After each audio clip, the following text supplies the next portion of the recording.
You are watching the Deadfoot Diver Podcast with Curt, the Deadfoot Diver.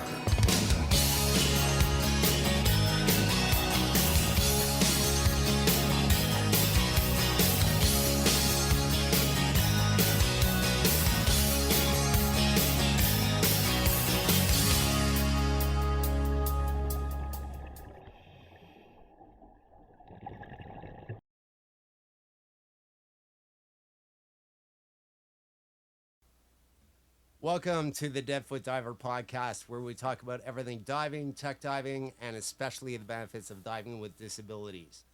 Now, today is kind of a special podcast for multiple reasons.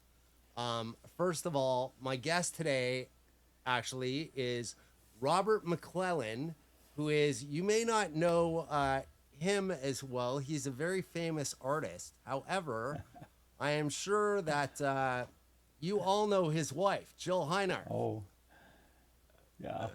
Who is the most famous underwater explorer on the planet, and that is no exaggeration there. Wow. Okay. So the reason that we're doing this podcast today and why it's different from other podcasts that we have done is Robert and I actually have a lot of background stuff in common. Not necessarily good things, but due to recent events and stuff, I'm actually going to be stepping away from the podcast portion of my YouTube channel for a bit. I'm still going to do videos. I've got a couple other interviews that I did do previously. I will post at some point. But I'm basically doing this to take time for me and take the stress off of that while I'm also working on this other little venture I have in the background, which 3D printers. So I wanted to have Robert on today to discuss his fascinating background and talk about basically addiction and mental health, especially with guys' mental health. Because I think it's a very important fact that a lot of people ignore, and I wanted to do something special for this last episode of the podcast temporarily. So, Robert, thank you for joining me. I'm glad to be here. Thanks. Well, first of all, I want to say I truly, truly appreciate your and Jill's friendship over the last 2 years. No worries. I mean, Jill has been so supportive of me. It's been amazing. And so have you. You guys are awesome. I cannot wait to go diving with Jill this summer. So, Cool. And the fact that I can call Jill a friend now, and she's always been one of my heroes since I was a diver back in the 90s. So, wow. Cool. So, first of all, tell me a bit about your background, because I mean, you've had quite a varied background in what you've done besides just art. Oh yeah. Thanks for having me. And it seems that if this is the last podcast for a while, that seems to be a trend. I did a radio interview a few years ago, and then as soon as the radio broadcast aired, the host got fired. So it seemed to be a trend. I'm not done. This is just a bit of a break. Okay. Well, so let me give you a little bit about Jill and I. It's a funny story because, excuse me, I have an allergy. I'm sorry. Sorry to the No worries. I have a cold. So. Listeners and viewers. I'm so sorry. I'm going to have to be doing all this because that's just what happens. Yes, tell me how you actually met Yeah. Jill. Well, I met Jill. We actually met on the internet back 20 years ago, when it wasn't so Wow. common to be dating, on the internet. I'm supposed to say we met at her mom's church because her mom is an ordained pastor here in Canada. But no, we actually met on a dating app, and Jill was off in the Everglades shooting a TV series for PBS called Water's Journey. It was a project she and Wes Skiles did. And so we kind of had a hard time actually physically meeting in person. We were emailing back and forth and sending messages. so it took almost 2 months between the time that we sort of realized that we were a 100% match, as they say in the internet dating world, till we actually physically met. And in the meantime, we were, like I said, we were sending messages and we were writing, I guess for the sake, it was almost like in the old days when you would write love letters across the miles and then eventually Yep. you'd meet. So it was very romantic in that sense. Now, I say it was romantic. Jill just wanted to know if I was literate, if I could read and write. So when we finally met, we actually met at Itchituckney Springs. I don't know, some of the divers from Cave Country will be very familiar with it in North Florida. Yep, I've heard of it. Yeah, we went for a hike in the woods, and she took me back to the Blue Hole where there's a cave diving site, and so I wasn't sure at that point whether it was a date or like she was a serial killer and was gonna, axe murder me and throw me into the water, but it turns out that it was very nice. So yeah, so we from that day, I mean, we just both knew that this was something pretty good, and neither one of us really wanted to F it up because we had previously been in some, both of us had been in previous relationships. And yes, and the funny thing is that neither one of us were really seriously looking to, find another partner in life. I was in my late 40s, Jill was in her 30s, and we kind of thought, well, this is it. I'll just be cool for the rest of my life. Don't want to get remarried, don't want to have anything real serious. And she kind of expressed that she felt the same, but it just sort of organically happened. And I didn't know anything about Jill's status in the diving world and hardly anything. I didn't know what she did, like in these TV series. I just assumed because I saw pictures of her with a camera that she was like a camera operator or something. And so later that night, we go to the diner, the famous Floyd's Diner. For those of you in High Springs and Cave Country, you'll remember when the High Springs Diner was Floyd's, a little more intimate. And Jill and I are sitting there, and one of the servers comes over and is totally being like a fanboy over Jill. Because I didn't know this, but she had this series that she was working on. She was actually, I guess the star. She was the featured person, the cave diving, and she had just recently come back from making a movie in Romania called The Cave, and it premiered in High Springs, so she was very well known in the community. So the server comes over and makes a real big deal about meeting Jill, and I'm just sitting there, who is this chick? And the server brings a big bowl of bacon. I swear, just bacon in a big bowl, and gives Jill a big free bowl of bacon. So it's like, this is all I can do for you right now, but do you want some bacon? So it's kind of been a running joke that Jill is free bacon famous. So yeah. So anyway, I was at the time I was working. I was a nurse. I don't know if you knew that, but I was. Yeah. When I got out of the Navy, I went to nursing school, and I was working at the VA hospital in Lake City, Florida, and I actually specialized in addictions and what they call psych nursing. Mostly from my personal experience. I was a subject matter expert. So, yeah, that's a real, guess abbreviated way of saying that we met online, we hit it off, and it's been an incredible 20 years. It certainly hasn't been boring. Haha, I bet. I mean, any of you guys who don't pay attention to even just Jill's post, she's never home. Like her schedule is absolutely insane. Like how long do you guys go apart sometimes? Oh, weeks at a time. Right now, she's in British Columbia. I'm here in Ontario. She's in British Columbia diving at a place called God's Pocket, which is one of her favorite places in the world. It's not a job. She's there just with friends having some fun. Yeah. That's awesome.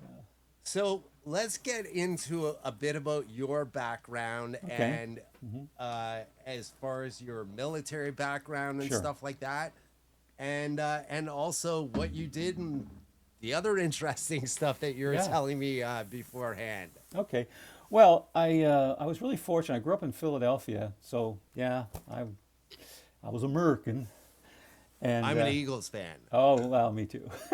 Eagle, yeah. I actually have a big Eagles tattoo on my back. Oh my gosh. Oh, my brother would love you. He's got season tickets, and Oh, yeah, I've never been to an Eagles game. my brother. This relates to addiction and alcoholism being a familial disease. My brother used to have a pretty serious drinking problem as well. And I guess it was 2000, 2001, the Eagles went to the Super Bowl in Jacksonville, Florida.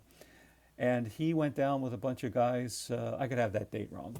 He went down with a bunch of guys from Philly. It was a huge expense, working class guys.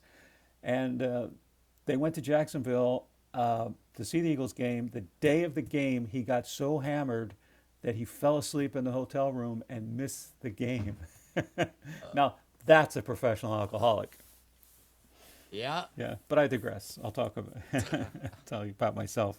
So early in my life, I was really fortunate that I fell in with a group of guys that worked in the live concert business, and I was the youngest guy in this group. And we started out. We got hired to unload trucks when a big act comes to an arena show. Uh, because of the way the unions are sorted out, the Teamsters who drive the trucks, they back the trucks up to the loading dock, they open the doors, and that's it.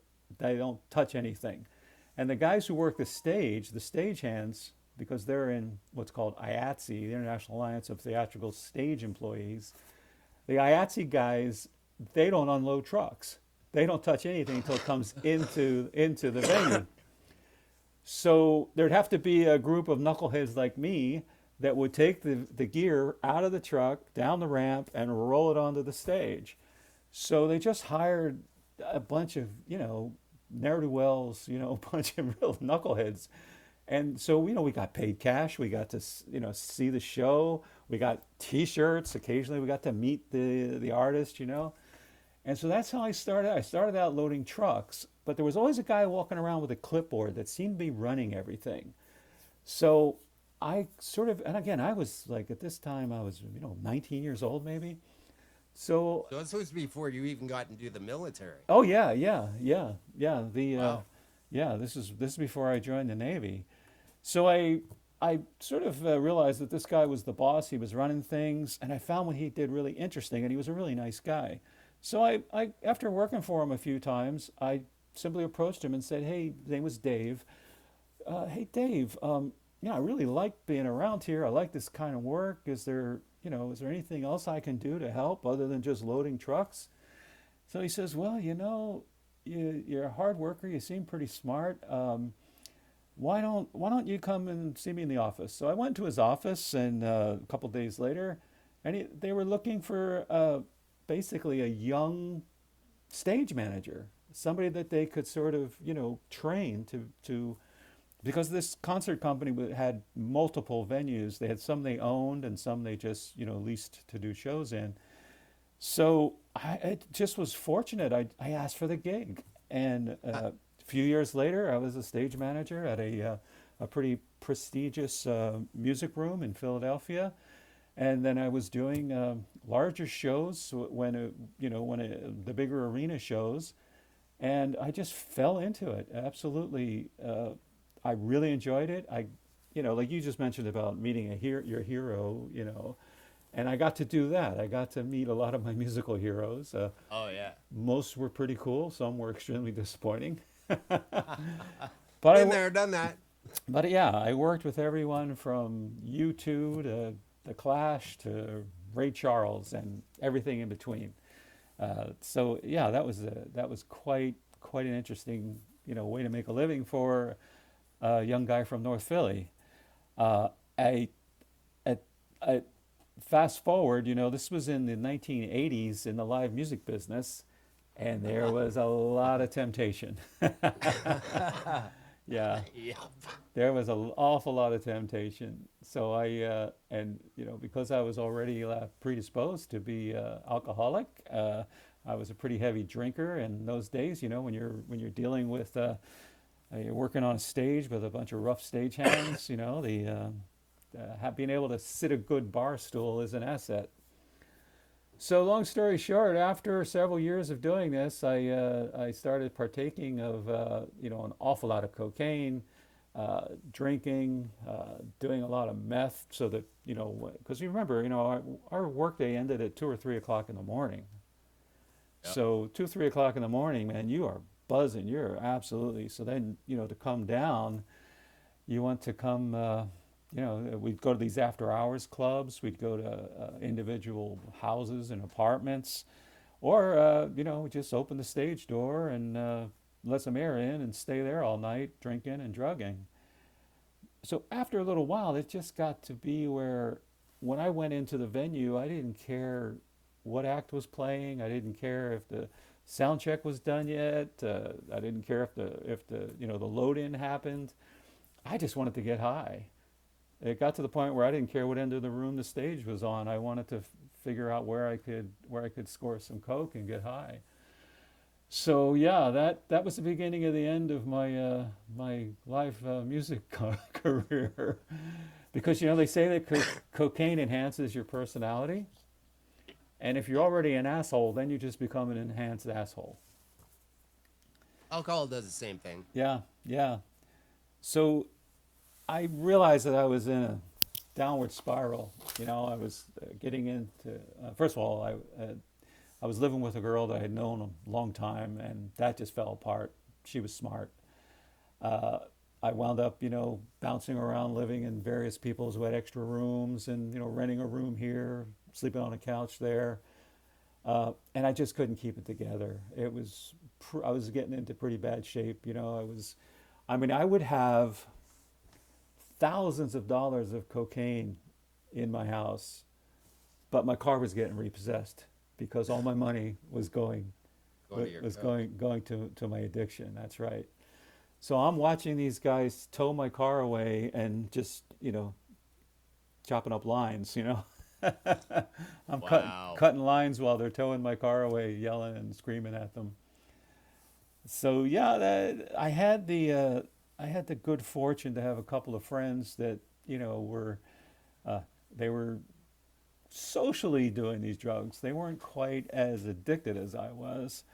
And one guy had been in the U.S. Marine Corps, an older guy, and he told me, you really need some help. And I know you're not going to. And remember, this is the '80s, and there wasn't the world of like rehabs and addiction recovery centers. There really wasn't much around. There was AA, there was NA, but it wasn't really the kind of thing that I was going to go to voluntarily. So my friend, he convinced me that maybe I should go talk to a military recruiter. So I did. One day I just said, yeah, how that feeling of getting sick and tired of being sick and tired. So I was sick and tired of myself, and I went and talked to the recruiter. I was the easiest recruit this Navy chief ever had, I walked in the door, and I sat down with him, and he starts giving me the spiel, and I'm like, no, man, I need to get off the street.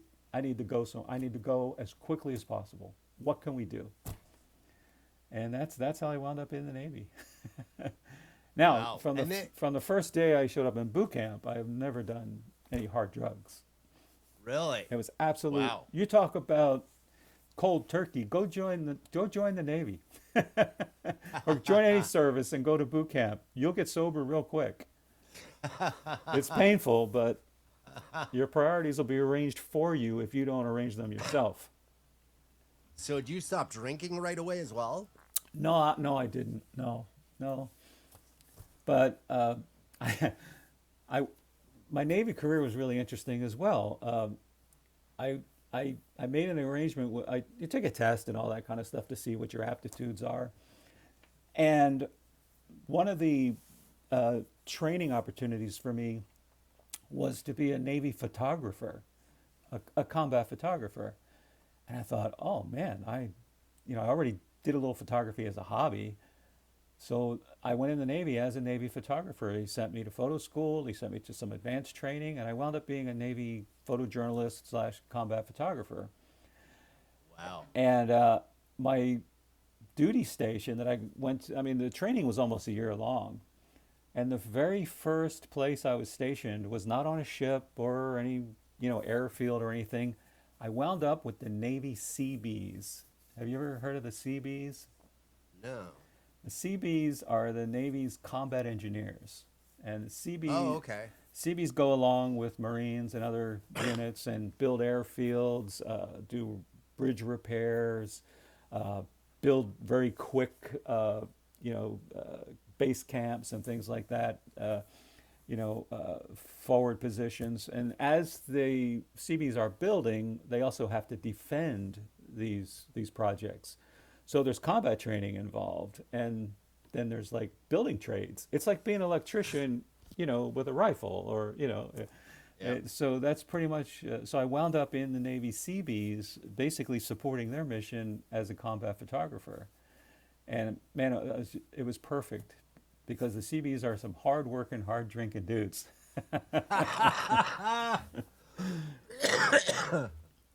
So it didn't take me too long to get in trouble there too. So Yeah. we have a tendency to do that.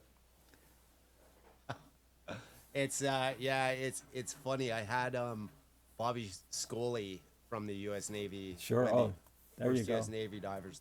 That's an yeah, impressive. That's an impressive woman. And oh yeah. And it was funny because I was like, do you think your husband would do an interview? Because I wanted to interview a Navy SEAL, right? Mm-hmm. And so she passed. He said, "Nah, he won't." But she passed on my name to one of his friends, her friends, and she says, "Okay." She says, "I passed your information along now. You're on the dark side. You're on your own. These guys are weird dudes."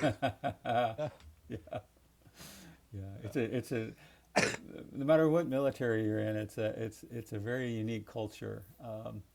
It certainly is. It has its own traditions and its own rules, I guess you would say.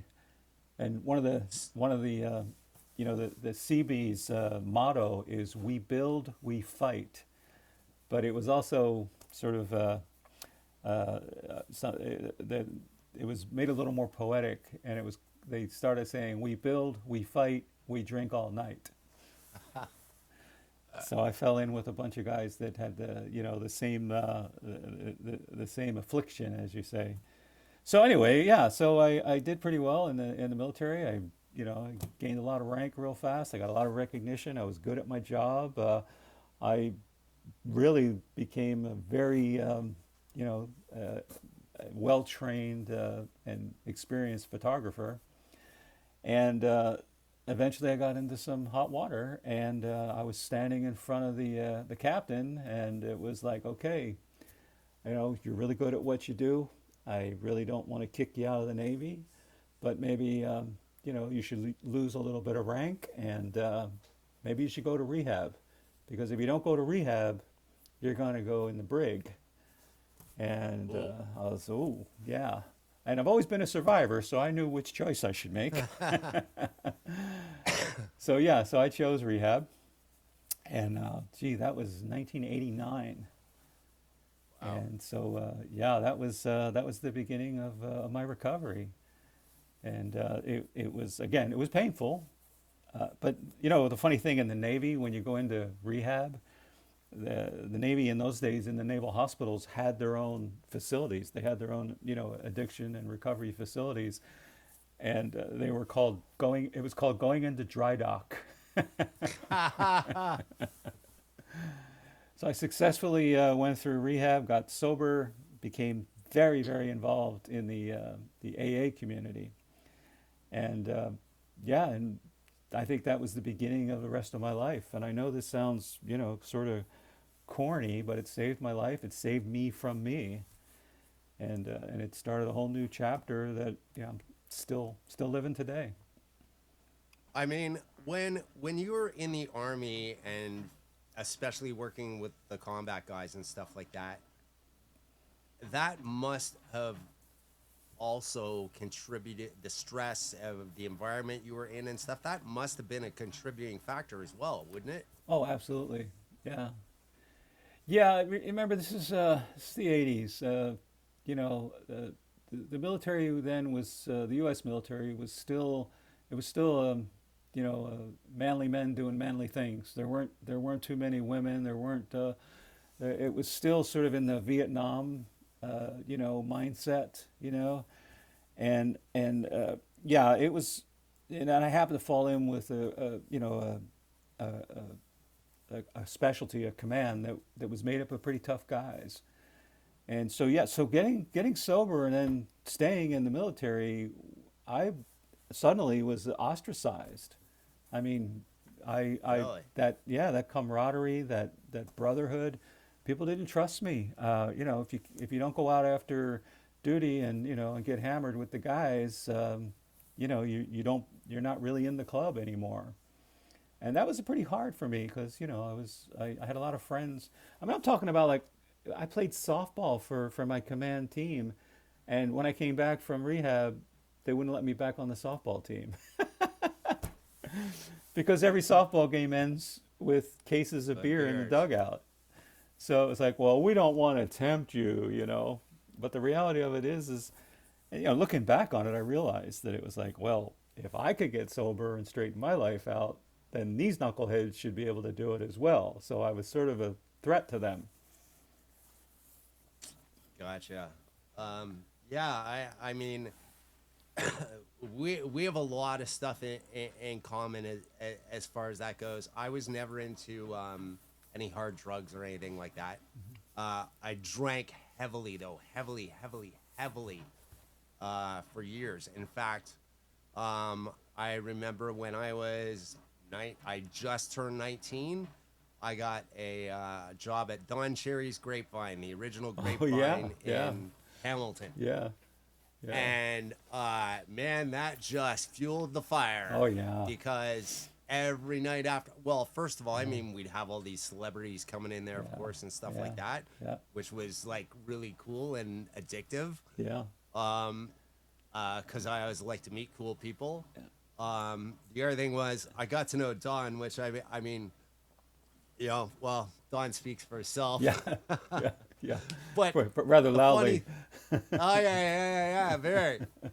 He, when I worked for him, though, actually, it was funny because I went to a taping of the Grapevine when they were doing it the one day, and so I was all excited because it's like, okay, I'll get to see Blue, right, the dog, because the dog never came. Dawn was in all the time, but the dog was only ever around when they were doing filming. Right.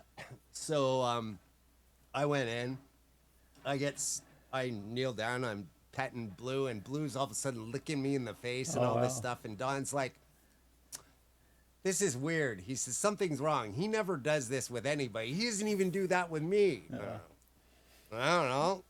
So the next thing I knew was while he was filming, they would give me Blue to watch because Blue was such a pain in the butt, and I could at least keep him controlled and calm while he was doing it. So, but we used to literally, it was the same thing as when you were doing the concert stuff. Yeah. We'd finish work at 1:30 or 2 o'clock in the morning. Right. Buddies go back to my place, and we just drink. And that would happen 7 days a week. Yeah, It didn't stop. That's pretty common in the restaurant and service business for sure. Yeah. And on top of it, I was huge into concerts and stuff like that. Right. Like especially I used to back in the 80s, and 90s, I used to sneak backstage. Oh, okay. Because the security wasn't as bad good back then. Sure. Right? So I would literally, when I went to a concert, I'm getting backstage here, and I would figure out some way to get into the venue and usually get backstage. Yeah. So I've been lucky. It managed to work a bunch of times. I've got to drink with the artists, and right. Yeah. that didn't help either. Yeah. Oh boy, those were the days, huh? So you know, and then I progressed the same as you. I was basically, I didn't look after my mental health. Right. I've struggled with depression, anxiety, and all that stuff ever since I was Yeah. a kid. Yeah. Um, Yeah. Likewise. yeah, Likewise. and Self-esteem. That's that was always my issue. exactly. Yeah. Yeah. In fact, the only time in my life previous to before meeting my wife and stuff recently that I was like really really happy was when I was a professional diver. Right. Right. And Right. when I stopped doing that, that destroyed me. Yeah. That was end Yeah. of it. That was your identity. That was absolutely my Yeah. identity. I mean, Yeah. I had been lucky because I had progressed quick. I mean, within a year of diving, I was diving for treasure with Mel Fisher down in the Keys Wow. Yeah. and on Yeah. Kane's crew. I mean, Yeah. So you're very similar. You've kind of been on the peripheral of like quote celebrity. It's it's some juice. It's addictive. oh, not just with diving, but I mean, after I Yeah. stopped diving, Yeah. then I got into doing other stuff. Same thing, because I needed an adrenaline rush. That's And it. That's right. oh yeah, I was looking for dopamine constantly. Right. I mean, Exactly. I was into that. I got into racing stock cars. Right. Yeah. I wasn't actually racing, but I was on the pit crews for Right. it. Right. Yep. And I just kept like, okay, I want to do Yeah. more, want to do more, want to Yeah. do more. Yeah. So I ended up being a spotter. Yeah. I actually won a championship with the team I was on that didn't have a single wreck. Oh, that's great. I worked for NASCAR for a year. Yeah. When they first came into the Canadian Tire Series, I have my hat here somewhere. Actually, I have my whole uniform still somewhere. Yeah. That's how I actually met Greg Hilliard back in the NASCAR days. Oh wow, I know that name. Yeah, I lived, everybody knows Greg. I lived in the South for a while, so yeah, it's a religion down there. Oh yeah. NASCAR's huge religion. But same thing when you're working on the shop during the week or whatever, you're always having beers when you're Right. Yep, working in the exactly. shop. Yeah. When you're done racing, man, it's Yeah. you sit around and drink and party and celebrate, especially if you Yeah. won. Yeah, I kind of have a, let me fast forward here. When I got out of the Navy, I used my benefits to go to nursing school. I was dating a woman who was a pharmacist in a hospital, and I realized that if you always want to have a job, going into healthcare is not a bad gig. So I went to nursing school, and the Navy paid for it. It was pretty cool. It was a good benefit. I did my time. I got my benefits. I stayed clean. Did a good job. So they offered me this opportunity to transition into civilian life and go to nursing school.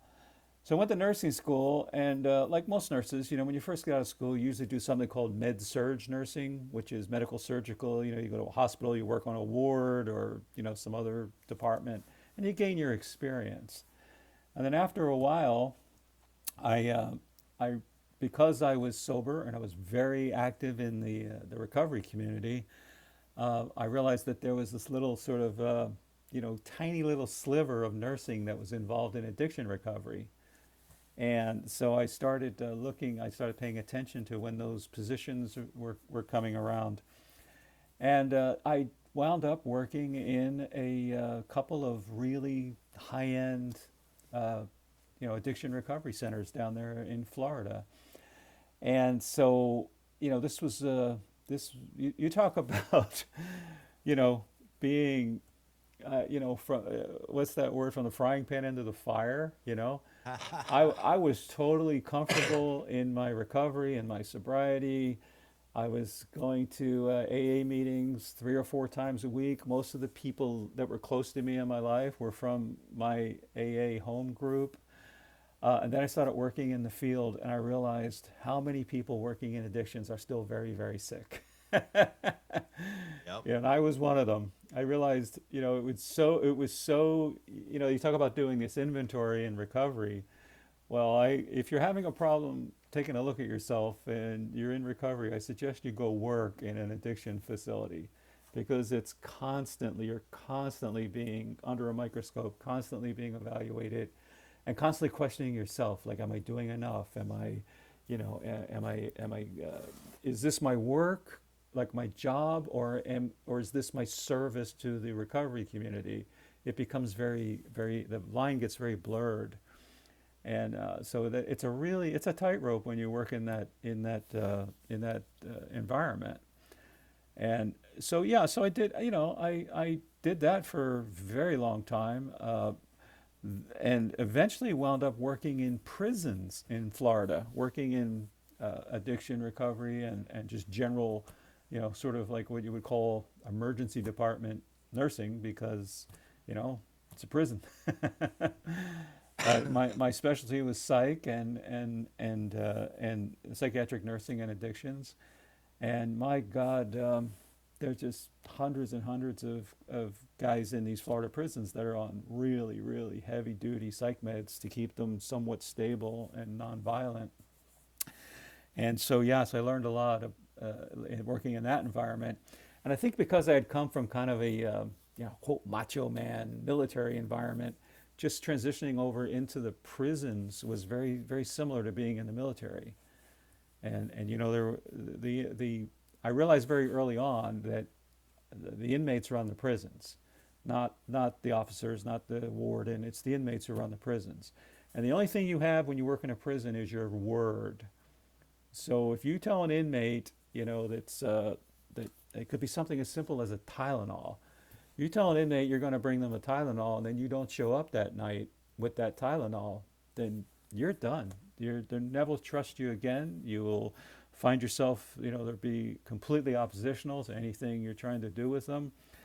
But if you, as you're doing your rounds, if you slide that packet of Tylenol under their cell door, hey man, you're golden, So I realized very early on that, and this probably came from my background, being an alcoholic and an addict, that I was doing a lot of really illegal things that would have put me on the other side of those doors if situation just was a little bit different. If I had made a left turn down an alley instead of a right turn, I might be the inmate, not the medical person taking care of them. And I realized that, first of all, I'm not advocating, I did advocate for their health and mental health and well-being, but I didn't want to take any of these guys home with me. They were where they belonged. They were definitely, they weren't my friends. They were serious. This was Florida State Prison. This is like hardcore. So, but it was a very humbling experience, and it always came back to me. I think every night when I walked out that Sally Port into the parking lot again, I realized, man, if I got caught with all the cocaine I had in my possession at any time years ago, I could be in one of these cells. So that was really humbling, really humbling. It really sort of, boom,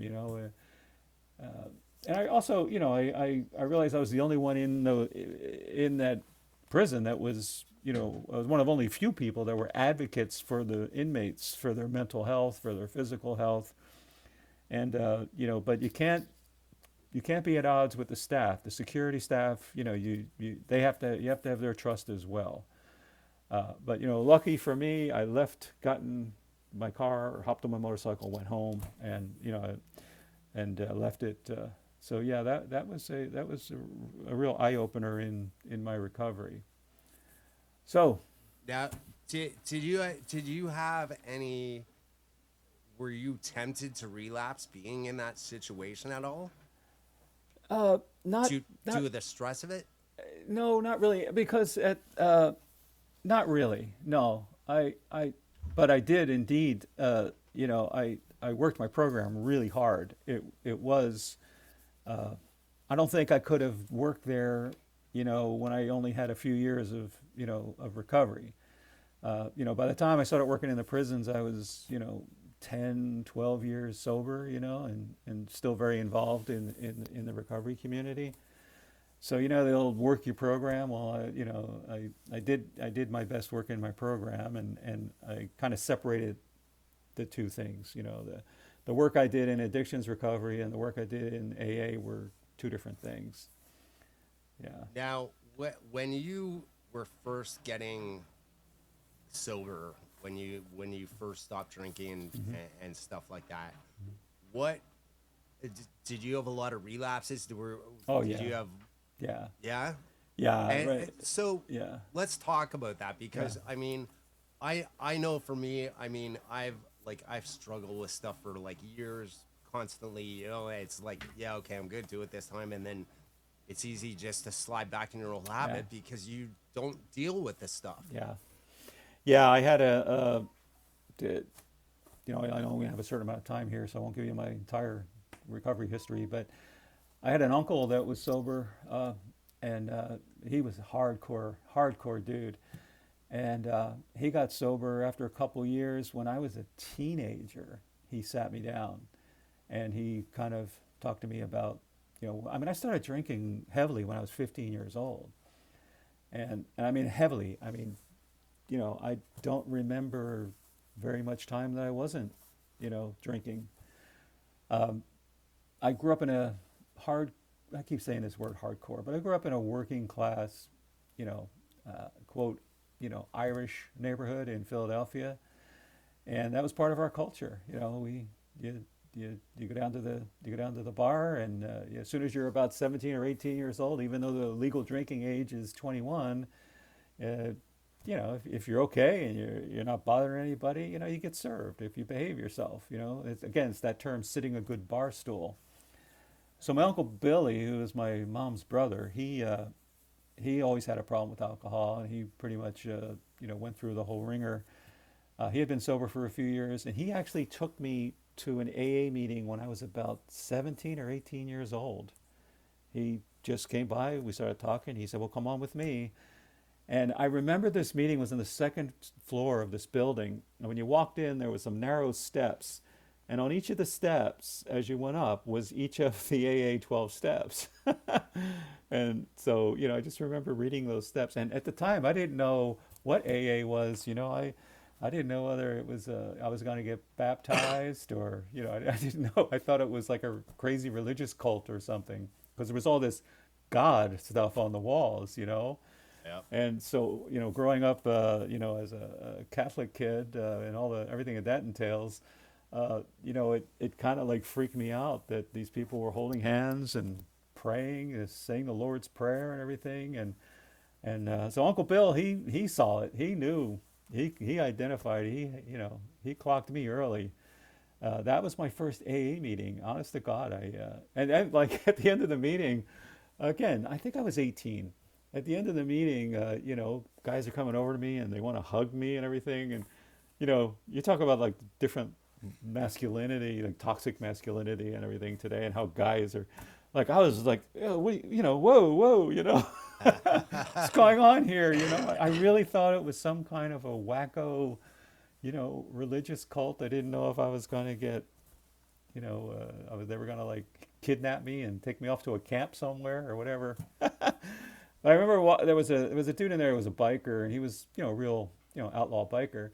And as I'm leaving, he grabs me by the arm and he gives me a little card. He had a little business card, had his name. I think, stereotypically, I think his name was like Duke or something. And so he grabs me, gives me this card, and he says, hey, before you take your next drink, call me. So I was like, okay. So I get in Billy's car. We have a little conversation on the way home. He drops me off at my house. So I was living with my mom. So instead of going into the house, You went to the bar? I went right to the corner bar. I was having none of that crap. But yeah, and then when I finally did get sober many years later, there were a few times when I relapsed. And funny thing, you were talking about being in nightclubs and restaurants and working around. It was that environment. I was dating a girl who was a guitar player in a pretty successful band, and Oh, so, now you got my curiosity. yeah. So I was going I was going to her gigs and helping her out because I had worked in that. Oh, excuse me, I had worked in that business. So I'm helping her and helping her get her act together as far as her musical act. Being like a tech and doing audio, doing mixing for her and everything else. and we were dating on the side. And so I wound up in that same environment that I was in when I was at the height of my addiction. And so after the show, everybody goes to some after hours club or whatever. And I was always clean. I was always fine, you know. But then one night, she and I had an argument about something. And when we went to the club, I started ordering drinks. It just came like that. And this is after having, I guess I was a couple years into my sobriety at that time. So yeah, so, you know, now that was, you know, that probably lasted for about 2 weeks. You know, I said, okay, that's it. I'm going to die drunk, you know.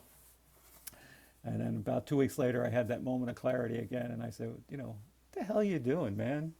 You know, you're giving up all this that you've accomplished for this girl. And, you know, she's a mess anyway, you know. So, yeah, so I went ahead and went back to my home group with my tail between my legs. And So, you know, one of the things that I didn't mention earlier that I wanted to mention was, even though I didn't do the hard drugs like you did, I was definitely addicted to pain medication when I got injured in motocross. In fact, I was totally hooked on opioids. yeah, No ifs, ands, or buts. I get it. I get it. You know, I had a knee replacement done in 2018, and I tore up my knee in the military actually, and it's that that actually got me like a partial disability. That's why I got out early, and I wound up working at the VA. That's a whole other chapter of my life. But yeah, so I finally got a knee. It fell apart eventually. In 2018, I had a prosthetic knee put in. And yeah, I was offered all kinds of pain medication, and I turned it all down. You know, now in the hospital, when I was getting the IV meds, I just took whatever they gave me. But when I was discharged and they wanted to give me prescription meds to bring home, it was oxycodone and, you know, opioids and things. And I said, no, I'm sorry, I can't do this because I want to like it too much, you know. I was just afraid I'd get that warm feeling again, you know, and I just would keep doing it. I have been terrified to touch opioids again because they destroyed me so bad. I used marijuana for years to control pain and CBD. Mm-hmm. I cannot even take marijuana anymore. Mm-hmm. I can use CBD oil with no THC. Right. But I do too. It helps me sleep.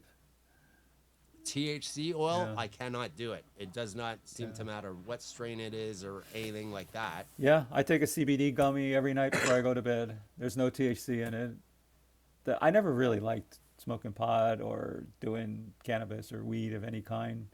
Just made me sleepy and stupid. I'm lazy. When I did smoke up, I'm lazy. It just, Yeah, that's what it did you know, to me. you're And 4 hours of wasted, basically. I want the fast stuff, man. I want the. Oh, yeah. You know, the more we talk, the more we have in common. Yeah. It's actually to the point it's scary for background stuff. But I mean, I did. Did you have a poison girl that played guitar? No, I didn't have a poison girl necessarily that played guitar, but you know, I was into playing guitar. I'm not very good. In fact, it's only been the last couple of years that I've been okay at it. In fact, I can thank Ray Lau, my guitar teacher, for that. But you know, I for years did not deal with my depression, my anxiety, my stress. I have 2 kids of my own. One is 30 and the other one is going to be 26 this year. Up until the last 4 years, I had horrible relationships with my kid. Actually, non-existent. Well, you're reading my mail, my friend. And a lot of it was because of, it was because of me. Yep. And so in 2019, I was actually on, and guitars come into this actually. I had posted on a dating website that and I posted a picture with a black Epiphone Les Paul that I had at the time that I had rented. Yeah. And so I posted it. I was looking. I happened to send my now wife a pic or a message. So she looks at my profile, and she was actually about to take her profile down the next day, apparently, because she was like fed up with it. One of her friends had signed her up for it. And what caught her attention was my guitar. Yep. Because she had for years worked in arts theater. She's worked with like all kinds of famous people. Right. There's actually been a couple of rock musicians who've showed up at my house. Unfortunately, never when I've been here. They always happen to drop by when I'm a couple hours away. Yeah. Hey. Yeah. But so we met and we instantly had a connection like you and Jill. I instantly mellowed out for like 2 years. We basically were inseparable 7 days a week. No ifs, ands, or buts. She was my calm. It was the first time in my life that I actually at night went to bed and actually felt calm and, Yeah, I call that being comfortable in your own skin. yeah. Yep. The problem was I didn't deal with my crap from before. Oh, okay. So So- maybe not so comfortable. No, not so comfortable. In fact, but for the 2 years, we didn't even literally have a fight, Yeah. right?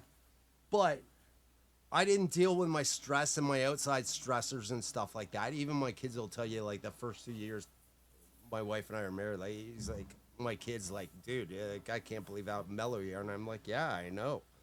But I didn't deal with my depression. I didn't deal with my anxiety or any of that stuff because at night I knew I was going to come home. I was going to get my wife selfish to myself, chill out.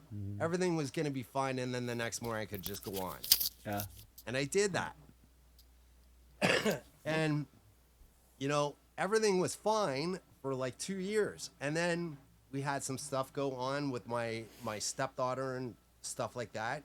I live in a 900 square foot house. So it's really tiny. And and we had, between my wife and I, we have 2 small Chihuahua dogs and we also have 2 cats. So 900 square foot house, that's pretty tight. Yeah.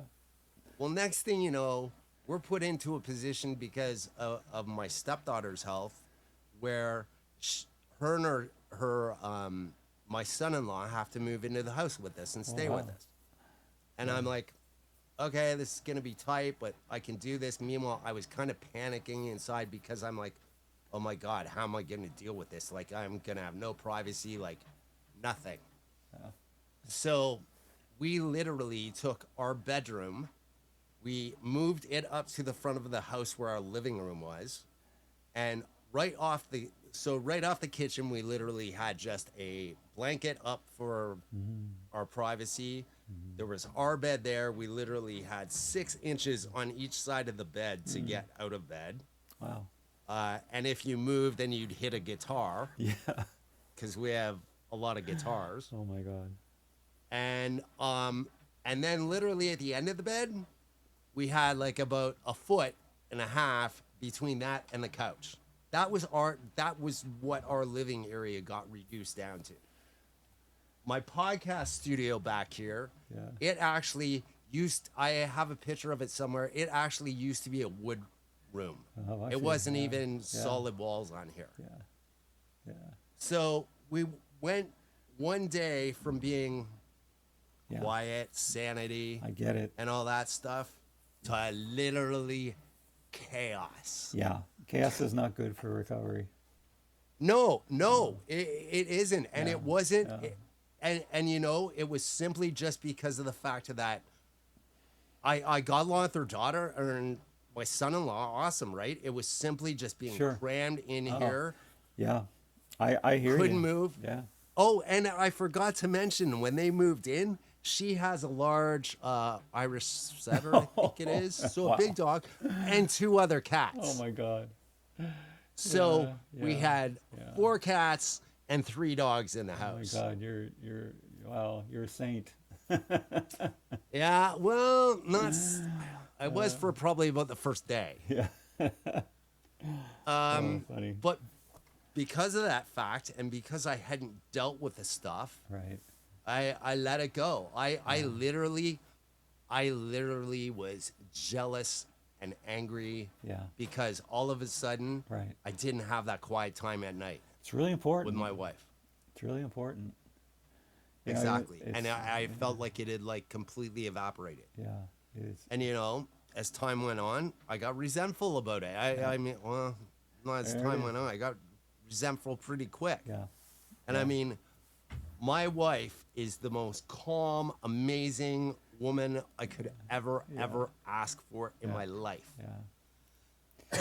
And because I hadn't dealt with the stuff kept blowing up, and I Yeah. feeling my cool and stuff. Not only that, because of the pandemic and everything, I was drinking a lot more again. Yeah. Right? Oh, And- resentment will do that. It eats you from the outside, you know, or from the inside out. You know, I used to do that's. I used to tell people that I drank at people, and at institutions. You know, that gave me an excuse. You know, drinking at my girlfriend, drinking at, you know, my boss or whatever. You know, it didn't hurt them at all. It hurt me. Yeah. Yeah. Wow. And then I mean, so fast forward the pandemic and stuff, and of course, kids move out. They move to England, and then all of a sudden we're back together, but things are not the same. Oh yeah. Yeah. And I mean, things aren't the same because of me. Yeah. It's, you know, and not only that, my insecurity, because I hadn't dealt with that. My insecurity after her kids moved in, I never went to bed worried about my relationship or anything like that. And instantly, when we were swamped with everything, my insecurity went out the window, and my ADHD brain went absolutely haywire. Yeah. And it never went back, and I didn't deal with it. And then, you know, recently there was an issue. We actually got into a big enough argument that it was like I said the D word. Guys, don't ever say the divorce word. Yeah. Because even if you mean it and don't care how bad it is, Yeah. Oh, that's like it's the a pretty donor. it's a pretty deep wound. Yeah. Yeah. So, But that's what we do. You see, we sabotage ourselves. We sabotage our success. We sabotage our happiness. You know, there's something still deep down inside of us that says, well, you don't deserve to be happy. You don't deserve to be successful. You know, you're a fraud. And I've been dealing with that my whole life. You know, I mean, I'm pretty secure where in my life right now. But early in my recovery, I was always beating myself up about that. Like, you know, why, you know, what this shouldn't happen to me. This, you know, all these good things that are happening, I didn't know how to deal with it. you know, over the last 2 years, I have been so fortunate. I mean, I wouldn't be into diving or anything like that had it not been for my wife. Yeah. We're in Mexico, and I happened to try it down there after me and ended up a diver. Yeah. But I literally would not have any of this stuff or be doing any of this stuff without my wife. I was like so grateful. Yeah. And I mean, not only that, I all the people I've met over the last couple of years and stuff like that and become friends with, you know, I'm beyond fortunate. Yeah. Yeah. And yet it was still like eating me. Well, you know, being grateful for those people in your life will definitely benefit you, you know. And being vulnerable is important. You know, that's really, really important. I mean, you were talking earlier about guys, you know, we have this whole concept of, in society today, of toxic masculinity. And I think an awful lot of it is just men overcompensating for the fact that they are insecure. And they don't want to show any kind of vulnerability. And, you know, and I always come back to, you know, vulnerability makes you stronger. It doesn't make you weaker. Humility makes you stronger. You know, there's a big difference between the humility and humiliation. You know, those words get confused sometimes. being humble and grateful for what you have, especially the people in your life, makes you stronger, and in every way. And I'm the same way. I could never have done half of what I've done in my life if I wasn't fortunate enough to have really great people that saved me from myself. And Jill is a great example of this. When Jill and I first met, I was right up front with her. I told her immediately. It was actually in my profile, my dating profile, that I was sober, and that I was sober and and somewhat sane. And so she knew immediately that, and she's not a drinker or a drug addict or anything. She drinks a glass of wine socially and then falls asleep in the corner. So it wasn't like I was throwing myself into this tornado chaotic environment. And yeah, at the point that we met, I was in a really good place in my life, and so was she. And so that's really been the magic, is that we live individual lives, and we come together and make each other's lives more meaningful, better. She does her thing, I do my thing, and when we're together, it's wonderful. And she is the smartest, kindest, most generous person I ever met. And then I had the good fortune to marry her. So I count my blessings. But yeah, being right up front about my sobriety was, I'm not saying she found it attractive, but I think she can speak for herself. But I think that she realized that that I had there was a certain level of security and maturity there. Neither one of us were kids anymore, and so we weren't out trying to prove anything. And it was just a really, really good. And then, of course, I had all those skills that she could always use, like knowing how to operate a camera and do audio and editing. Jill says that if she didn't marry me, she'd have to hire me. Yeah, I know. I've heard her say that like many times. Yeah. So yeah, I mean, I don't, I often. I count my blessings. I'm really fortunate in life, and I live in I have a great relationship. Live in a wonderful place. I'm not considering where I came from and all the chaos that I created in my life around me. That like a cyclone running through people's lives. This is a really nice spot to be in at this point in my life. As my warranties run out on all my physical parts, I mean, what made me finally wake up and realize that, like, dude, you need to like deal with this. There's no getting around this anymore. Because I had denial. I was blaming everybody else. I was blaming my wife. I was blaming, all this stuff, drinking and etc. And what actually woke me up and made me realize that this wasn't her fault, it wasn't my kid's fault or anything like that, was I was literally at my daughter's place for a couple of days, and the first night I was there, actually, I was sitting and I was feeling sorry for myself and angry and all this stuff, and the first night that I was sitting there, then all of a sudden it dawned on me when I'm like trying to go to sleep, couldn't sleep, and I'm got all this stuff going through my mind, is that was the first time I had spent the night under the same roof with my daughter in 13 years. Wow. Yeah. 13 years. Mm-hmm. And all of a sudden I realized that, this isn't her fault. This is me. Mm-hmm. And the same thing with my son and especially my wife. And that was the first time I actually apologized to my wife and actually said, and took responsibility and said, you know what? This is the first time I've done this in my life.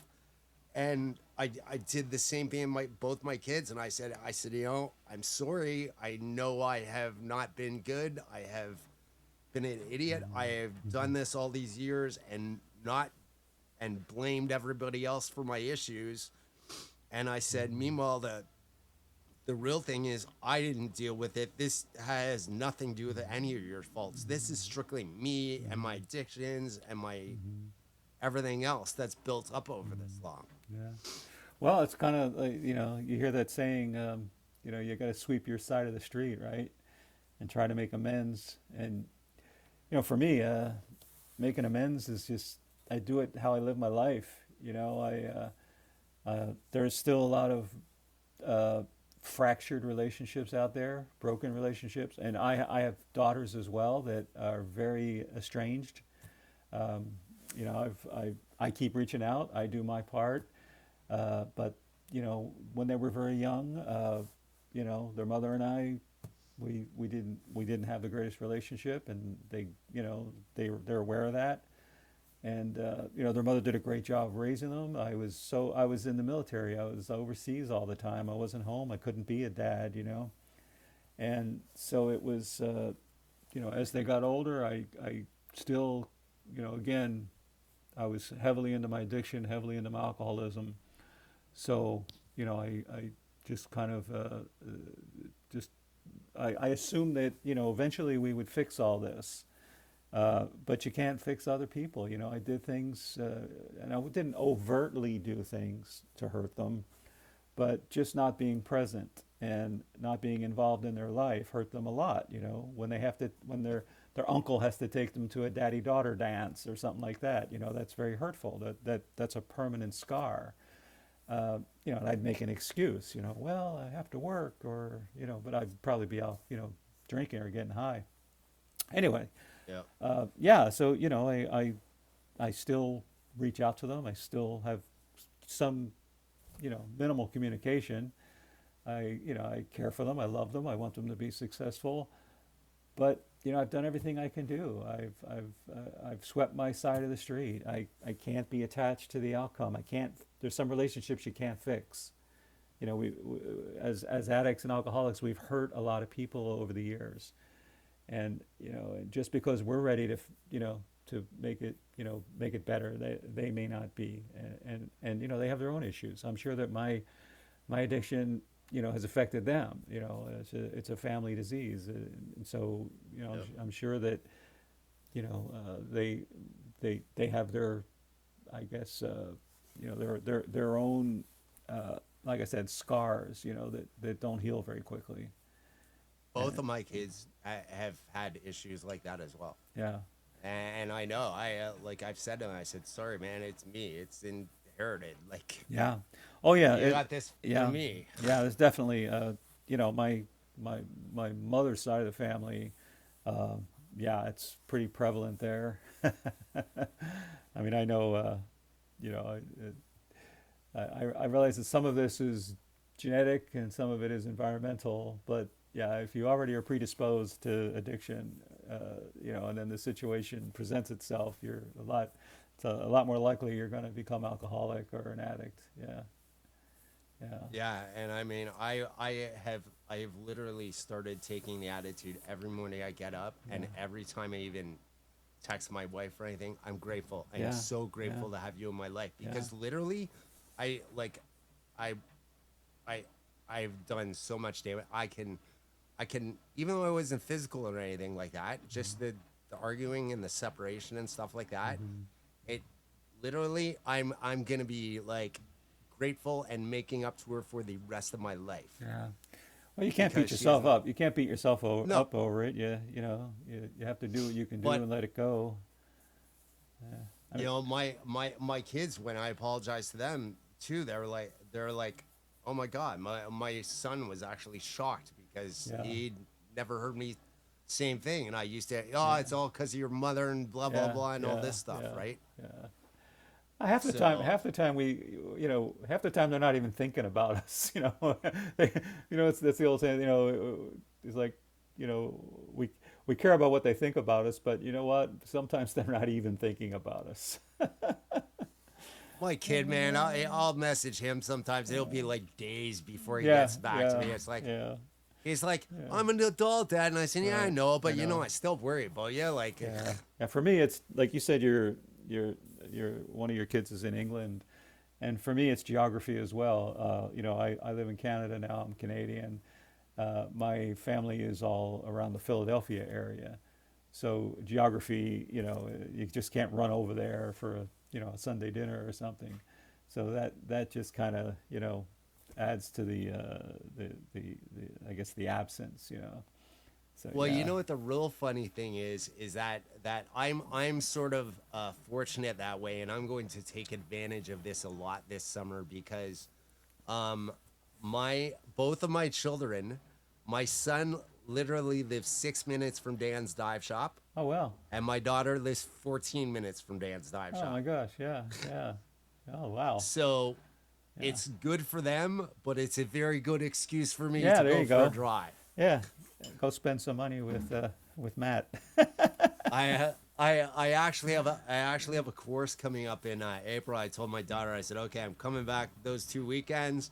I said when I'm not at my course, I said we're doing something. Same thing. My kids, Yeah. my son, he thinks it's really cool that I dive because Yeah. I'm diving again and stuff like that. But he's like, I'm not getting in. I'm not doing that. I'm not doing Yeah. that. Yeah. Well, people You're people just assume that I'm a technical diver as well, uh, but I'm not. I was actually Jill's last open water student. really. After me, she said no more. Yeah, but early in our relationship, when I was introduced to the diving world. I mean, I snorkeled around and stuff like that, but Yeah. was never a big water guy. Uh, Early in our relationship, because we lived 5 minutes across from Ginny Springs, every morning Jill got up and went to Ginny and went for a swim. I'd go with her sometimes, and I got it. I realized this. Hey, this is pretty cool. And then I learned all about the diving world, and I was surrounded by these people. I mean, Yeah. Oh, yeah. Wes Skiles lived on the other side of our fence. And I was suddenly thrust into this cave diving world, and so I said, well, okay, well, I think I should learn how to dive. So I hired an instructor from a dive shop in Lake City, and then I came home with the course material and everything, and Jill's like, "What's that?" I said, "Well, it's the PADI open water stuff. I'm going to learn to dive." She's like, "No one's going to teach you to dive except me." She's like, "Sorry." Said, "Go ahead and do your fundamentals or whatever with that person, but I'm going to teach you to dive." So the very first day I was with Jill on my very first in-water session, I broke my eardrum. I actually No. perforated an eardrum, and it was in about 8 feet of water. 8 feet of water. Oh my I was God, like, barely your head's under. yeah, I was barely wet. So that now I was still working at the VA hospital in Lake City, so it was really painful. I was like, okay, you got to take me to the hospital. So she takes me to the emergency room there in Lake City, and all my coworkers are pretty much laughing at me, because here I am, a knucklehead, getting a perforated eardrum in 8 feet of water with this world famous, With Jill Heinerth of all this people. accomplished diver. So, yeah, that was my very first introduction to diving with Jill. Things worked out. I got certified, did a few dives with her, and my preference was always, single tank, go down, touch the wreck, come back up, and sit on the boat and eat cookies, and for the rest of the day when, very very warm water, which was it was kind of hard up here diving in the St. Lawrence, but. So after a few years of just sort of tag-along diving and bubble watching mostly, the ear just wouldn't get any better, and I couldn't equalize. Wow. I tried those Docs Pro plugs. I don't know if you've heard of Yep. those. That helped a little bit, but it just got excruciating, like all the way down my jawline into my neck, and I just said, you know what, I'm not really having fun here. It's every time I go in the water, I come up in a lot of pain. So I know there's some surgical procedures and all that. And if I was a really serious diver, I probably would have went through all that. But I said, you know what? one diver in the family's enough. So we live on a river. I mean, we live on the Mississippi River, the Ontario Mississippi, not the American Mississippi. And there's water just, directly outside my back door. And, so, we swim, we're in the water a lot. Jill actually will take her rebreather, and when she's, doing a checkout on her rebreather or making adjustments, she just jumps in the river here behind our place. And, again, it's, depending on the season, the water might be 6 or 7 feet at the deepest, So I'm around water all the time. I'm around boats all the time. I'm around divers all the time. But I leave that to you guys. I'm happy being a support dude. I do have one question though about being a support dude for the world's most famous and extreme cave diver on the planet, and especially since you have addictions and stuff like this that we have talked about. Yeah. Is how has that been hard on you at times? Because I mean, she's done some pretty insane stuff, and how did you manage to keep your sanity with it? Well, after a little while, we've sat down over various points in our relationship, and we've had the talk. Where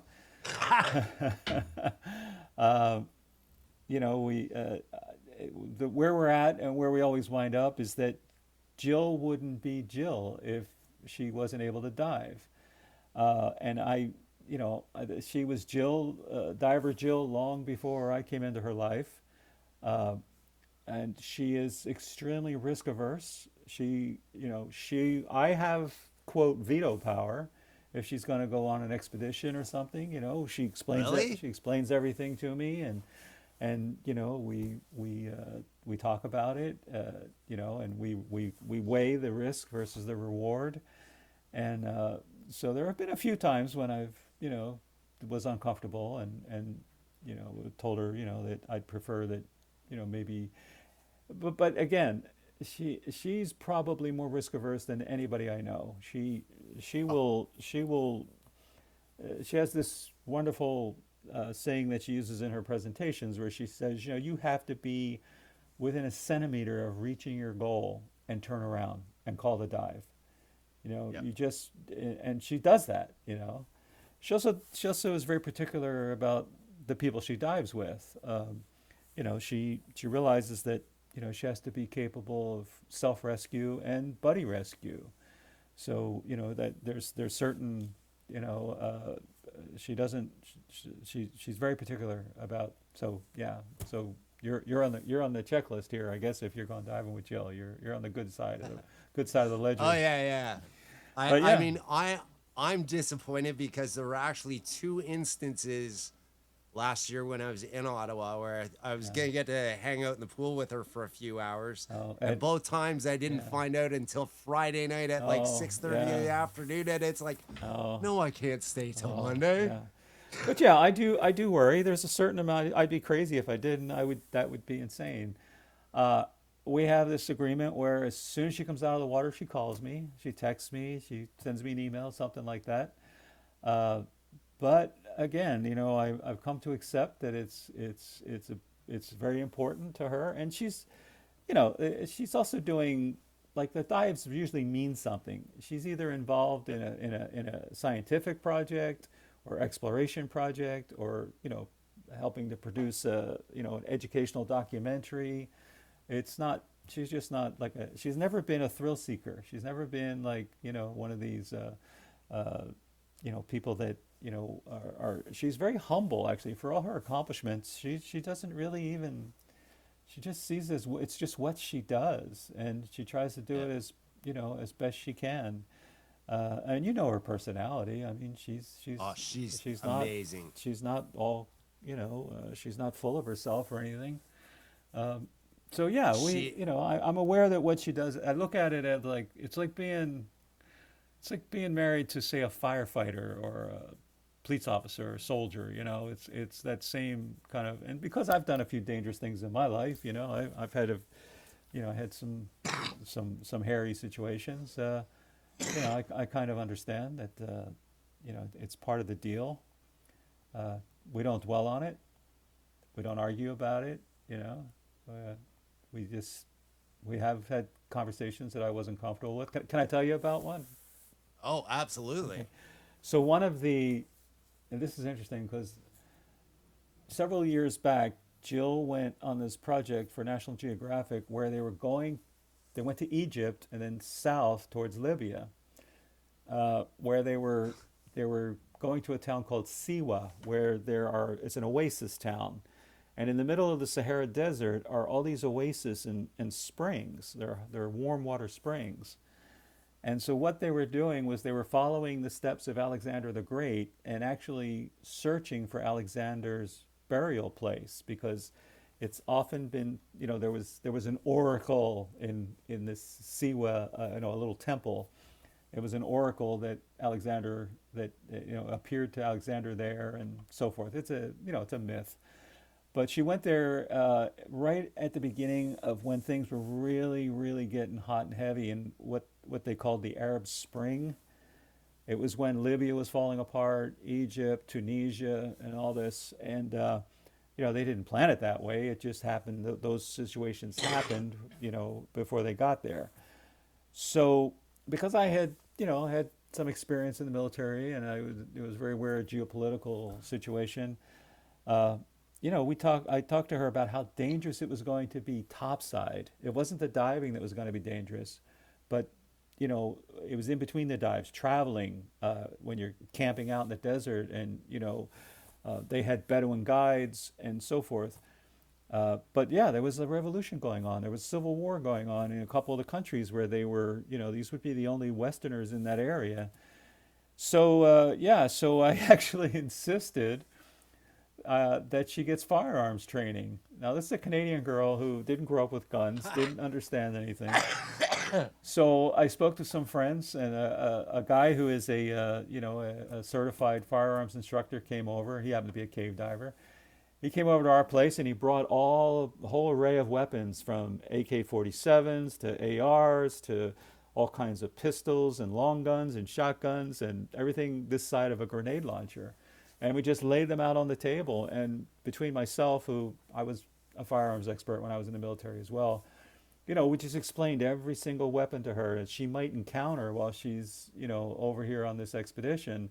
And we had her get familiar with, like, AKs especially, because that was the most common, AK-47. So we had her, like, learn about AK-47s, learn how to take it apart, put it back together, how to clean it, how to load it, and then how to fire it. So she spent, a day on, firearms training. Do you know the tech diver from England, Phil Short? I don't know if you know. I think we're pretty sure I've heard the name. Yeah, Phil Short. Phil Short was on this expedition as well, and Phil has some contacts with some former British like special forces guys, SBS, SAS, those guys. And so I spoke to my concerns with Phil, and he said, "Look, I'll look after Jill, and we're going to bring along some special forces guys with us as our security. We can't depend on the local fixers and the Bedouin guides, so there will be people with us that are capable of getting us out of any kind of weird situations and getting us, back home." So that really made me feel comfortable. So that's the kind of situation that that made me a little anxious, rather than just going on a huge dive. It was, I mean, they encountered difficult situations in when they were in Cairo, getting stopped at these various checkpoints, and 14-year-old kid with an AK with a round in the chamber, confronting them. When they were out in the desert camping at night, they would hear firearms going off in the distance, and military vehicles and other type vehicles come rushing by and yelling and threatening them. So yeah, that was a hairy one. So it wasn't a dive; it was actually the topside stuff in that case. Yeah, that's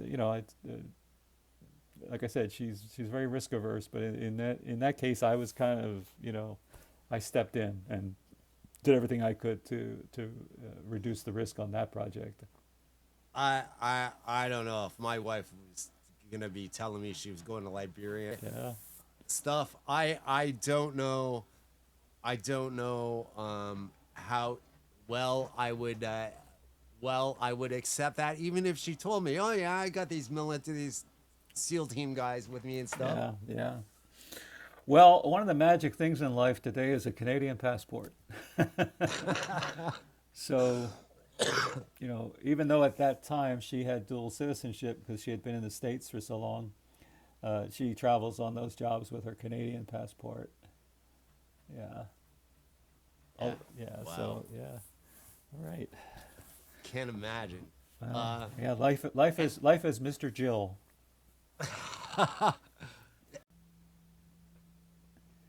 So, one of the things that I didn't mention earlier that I wanted to mention was, even though I didn't do the hard drugs like you did, I was definitely addicted to pain medication when I got injured in motocross. In fact, I was totally hooked on opioids. Yeah. No ifs, ands, or buts. I get it. I had a knee replacement done in 2018, and I tore up my knee in the military actually, and it's that that actually got me like a partial disability. That's why I got out early, and I wound up working at the VA. That's a whole other chapter of my life. But yeah, so I finally got a knee. It fell apart eventually. In 2018, I had a prosthetic knee put in.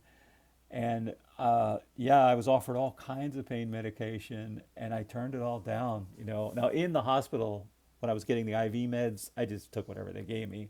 But when I was discharged and they wanted to give me prescription meds to bring home, it was oxycodone and the opioids and things. And I said no. I said I'm sorry. I can't do this because I'm going to like it too much. I was just afraid I'd get that warm feeling again, and I just would keep doing it.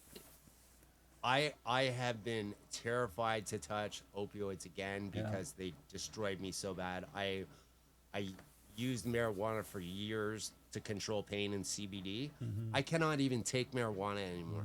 Mm-hmm. I can use CBD oil with no THC. Right. But I do too. It helps me sleep. THC oil, I cannot do it. It does not seem to matter what strain it is or anything like that. Yeah, I take a CBD gummy every night before I go to bed. There's no THC in it. I never really liked smoking pot or doing cannabis or weed of any kind. It just made me sleepy and stupid. I'm lazy. When I did smoke up, I'm lazy. It just that's what it did to me. You're 4 hours of wasted, basically. I want the fast stuff, man. I want the. Oh yeah. Okay. I know. So, I happen to be friends with Stuart, a friend of hers, Stuart Selden. Oh yeah, sure. I know Stu. Yeah. Yeah, and so I've gotten to meet him over the last couple of years, obviously, because I'm up at Tobermory all the time, and stuff like that. And he always says, oh yeah, when Jill comes up, it's like a rock star's in town. And it's like, hardly. No, but just because everybody around knows her, right, and knows who she is, so when she's walking around or going in, everybody's like, oh yeah, there she is. Yeah, I know. It's nice, and she's very nice. She's very nice to people. She gives everybody the time of day. She doesn't think of herself as any kind of a quote celebrity. She is absolutely incredible. She was actually a second person to accept being on my podcast. Oh, good. I wish I was absolutely thrilled. In fact, when I messaged Jill at first, everybody's like, "Are you nuts? That's not gonna happen." I said, "Go big or go home," because that's always been my thing, right? And actually, everybody, this is actually, I was showing Robert this earlier, but this is actually, I'm doing this for Jill. Yeah. And I'm gonna give it to her when we go diving this summer. Yeah. This is actually a picture that I took off of the web of Jill diving and 3D printed it. Oh well. Yeah. When I was trying to learn That's how amazing. to 3D print. So It looks yeah, like Yeah, it is unbelievable how those Yeah. programs go and actually get the detail in Yeah. it, because I mean, even in the eyes, you can tell it's her. You know, you got to talk to her about her trim there, okay? Yeah. Yeah, well, AI ain't necessarily too good on the trim part, but That's great. Yeah. so before we go here for a quick second, I just want to talk about your website and your art. Oh, okay, sure. Yeah. Because I mean, you do some pretty amazing stuff here. Yeah, it's on the wall behind me, some of it. Yeah, I consider myself an artist provocateur. Yeah. Def- The stuff I create is essentially to let people think a little more deeply about what they're looking at. It is. I mean, tell me about, for instance, what inspired you to do this divine intervention one?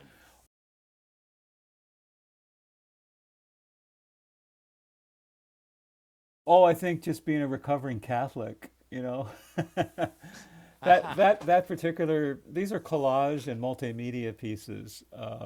So that particular piece, the image of Pope John Paul is an original photograph that I took. When I was in the Navy, I was on a detachment in Naples, Italy, and we took a trip up to Rome. And I had the opportunity, because of my position as a photojournalist and having press passes and all that, to get into a little press pool and go in and meet Pope John Paul and Wow. stay for this mass, this ceremony. So yeah, that's an original photograph. I was just 6 feet from the Pope when I shot that. And of course, all the stuff in yellow, I don't know if your viewers can tell, but they're all Bible verses. And at the bottom is a whole lot of crumpled up and sort of burnt end, singed, Bible verses. And of course, Divine, the incredible transvestite drag queen movie star from all the John Waters movies. Yeah, so it's kind of a sarcastic look at the what I consider a lot of the ridiculousness of the Catholic Church. And if you open that little door, there is a photo of Sinead O'Connor when she ripped up the Pope's picture on the Saturday Night Live. That was a very famous Yeah. cultural moment. So that's what's inside that door. Matter of fact, that one is that's right behind me here on the wall. That one. Yeah. Yeah. So and I have some Amazing. I have some pieces there that are I guess they would be environmental advocacy pictures, like the one right directly underneath there, the blue one that one is everything we do is returned to us to drink, and that's a quote from Jill. Everything we do on the surface will be returned to us to drink. So coming out of the faucet is a whole lot of plastic and trash and stuff like that, and it's hard to see from here, but you can tell when you see it in person. But that's actually an underwater cave there. It's a cave entrance, and inside the cave is a trash bin that was thrown in the river right behind our house, that we went in on a river cleanup and pulled it out. So again, it's just a thought-provoking, we are water, we call that one. Yeah. So yeah, so it's a at this point in my life, I enjoy doing creative projects, but I don't just want to make pretty pictures. I want to do something that provokes a little deeper thought. It's my Now, yeah. one of my favorite paintings that you've done so far here. Let me get it up here, which you just posted the other day. Which one is that? Is this one? Oh yeah. Well, this is not original. This is digital. Yeah, I took a digital. I took an original image of Jill in a cave dive, and I just manipulated it using Photoshop and AI and all that kind of stuff. So this is not paint or anything. I wish it was. I could never paint like that. But Even though not paint, it's an incredible yeah, picture. it's quite visual. Yeah, yeah. This is. I mean, I kind of I'm not I'm not against AI. I think that artificial intelligence can be used as a tool, and so that's what I'm still learning how to use it. And this was basically just like a practice, playing around with AI and using it to manipulate photographs. Yeah. I used to actually do some semi-professional photography stuff. I've had my motocross work published, used by Yamaha, the Blackfoot Racing Team. I used to Cool. work for. I've done stuff for MXP magazine and Oh, yeah. MX and Off Road magazine. Yeah. Well, Well, that's not semi-pro. That's professional okay. stuff. I actually had the lowest end camera of any of the guys shooting all the motocross stuff. Yeah. But I would literally I've literally been leaning on a berm, lying down Sure, on my absolutely. stomach while That's a it. bike is coming around. Yeah. You know, it's great to have wonderful gear, but the gear doesn't make the image. It's the photographer. It's putting the effort into it, like you said. Yeah. Go ahead. I'm sorry. I actually have one shot where it's in one of the magazines. I don't have it here. I'll get you a copy for when you come up, but it's actually, because I have multiple copies of it, and it's actually a picture of Colton Fasciotti, and it's the center shot of this magazine. Wow. Well, And that's not amateur. No. It was no. and on top of it, the funny thing was that it actually came out on my birthday. Yeah. I had no idea this picture was going to be the center shot. Oh, that's great. And I happened to be meeting up with the publisher of the magazine. He says, "By the way, take a look at the middle." I'm like, Yeah. "Oh my God." Yeah. It still is a it still gives me a rush to see my work appreciated and published. It still gives me a thrill. I mean, I do it for the sake of doing it, but when you get some recognition, it's definitely a cherry on top. Yep. So, yeah. Absolutely. Yeah. Well, Robert, I want to thank you for joining me on this special episode that I've done today. Yeah. I could not have thought of a better person to actually have on to kill this podcast. No, the podcast is not done. I'm just know. taking a bit of I'm kidding you. break for a bit, Well, when you come back, But, let's do it again when you come back. Absolutely, we'll do it again. And I'm going to be posting updates on my YouTube channel all summer and stuff like that. Sure. Of dives and stuff I do. I'm going to post pictures, videos when I go diving with Jill. I'm going to Yeah. all that cool stuff, so you guys will be able to follow along and update. And we'll get back at this. So thank you, everybody. Yep. Like, share, and subscribe. Yeah. And have a great day. And thanks for watching. Okay.